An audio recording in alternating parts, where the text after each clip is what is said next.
కాకినాడ నగర గణేష్ ఉత్సవ సమితి ఆధ్వర్యంలో గణేష్ నిమజ్జనోత్సవం ఘనంగా నిర్వహించారు. కాకినాడ వినాయక సాగర్ వద్ద గత 5 సంవత్సరాలుగా నిలిచిపోయిన గణపతి నిమజ్జనోత్సవాన్ని ప్రజాప్రతినిధులు అధికారుల చొరవతో తిరిగి ప్రారంభించారు. ఈ సందర్భంగా నగర గణేష్ ఉత్సవ సమితి నాయకులు ఎనిమిరెడ్డి మాలకొండయ్య, దువ్వూరు సుబ్రహ్మణ్యం, దూసర్లపూడి రమణరాజు, సాలిగ్రామ లక్ష్మీ ప్రసన్నలు వినాయక సాగర్ వద్ద ప్రత్యేక పూజలు నిర్వహించి నిమజ్జనోత్సవాన్ని ప్రారంభించారు. తొలుత దూసర్లపూడి వారి వీధిలో గల స్వయంభూ భోగి గణపతి పీఠంలో ప్రతిష్ఠించిన అష్టగణపతులను దూసర్లపూడి రమణరాజు నిమజ్జనం చేసి ఉత్సవాలను ప్రారంభించారు. ఈ సందర్భంగా ఎనిమిరెడ్డి మాలకొండయ్య, దూసర్లపూడి రమణరాజు, దువ్వూరు సుబ్రహ్మణ్యం, సాలుగ్రామ లక్ష్మీ ప్రసన్న మీడియాతో మాట్లాడారు. ఈ కార్యక్రమంలో బుజ్జి, రమేష్ నాయుడు, నగర గణేష్ ఉత్సవ సమితి సభ్యులు, భోగి గణపతి పీఠం సభ్యులు పాల్గొన్నారు.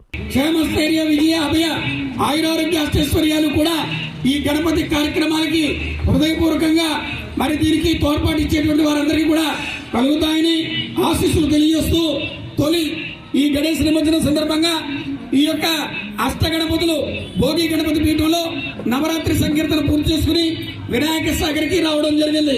ఇప్పుడు ఇక్కడ గణపతి సహస్రనామ పారాయణ జరుగుతుంది. తదుపరి లలితాదేవి స్తోత్ర పారాయణ జరుగుతుంది. తదుపరి విగ్రహాల నిమజ్జనం జరుగుతుంది. ఇక్కడ ఉన్నటువంటి వారు ఇక్కడే అల్పాహారం తీసుకుని మరలా గణపతి పీఠానికి చేరుకోవడం జరుగుతుంది. ఈ రోజున భారీ అన్నదాన కార్యక్రమం నిర్వహణ ఉంది. అదేవిధంగా ఈ యొక్క గణపతి నవరాత్రి దీక్ష చేసినటువంటి ఈ 9 మంది కూడా బుధవారం నాడు చిన్న తిరుపతికి వెళ్లి దర్శనం చేసుకునేటువంటి కార్యక్రమం జరుగుతుంది.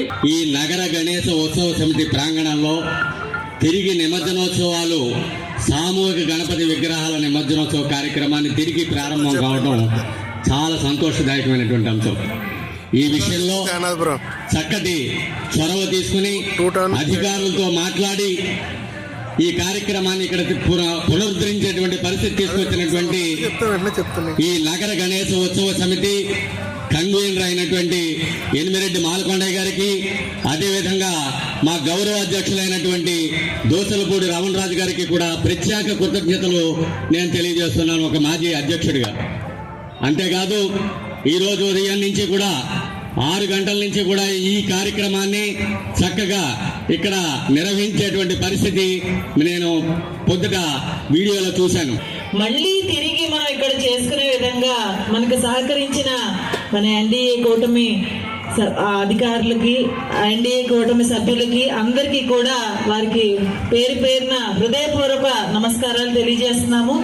ఏదైతే ఇప్పుడు 3 అడుగుల విగ్రహానికి అవకాశాన్ని కల్పించారో నెక్స్ట్ ఇయర్ కి 6 అడుగుల విగ్రహాలు కూడా ఇక్కడే కలుపుకునే అవకాశాన్ని మళ్ళీ అధికారులు అలాగే మన ఎన్డీఏ కూటమి సభ్యులు కూడా కల్పిస్తారని, మరి గణనాథుల్ని అందరూ కూడా ఇక్కడికి వచ్చి నిమజ్జనం చేసిన తర్వాత అభినందన పత్రాలు కూడా మన కమిటీ తరఫు నుండి తీసుకుని వెళ్ళవలసిందిగా కోరుతూ సెలవు తీసుకున్నాం. ధన్యవాదాలు.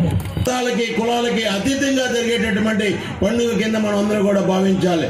ఇవాళ మనకి మన ముస్లిం సోదరులు కూడా మన గణనాథులకి స్వాగతం చెప్పేటటువంటి కార్యక్రమం కూడా చేపట్టారు. మనం కూడా వారి యొక్క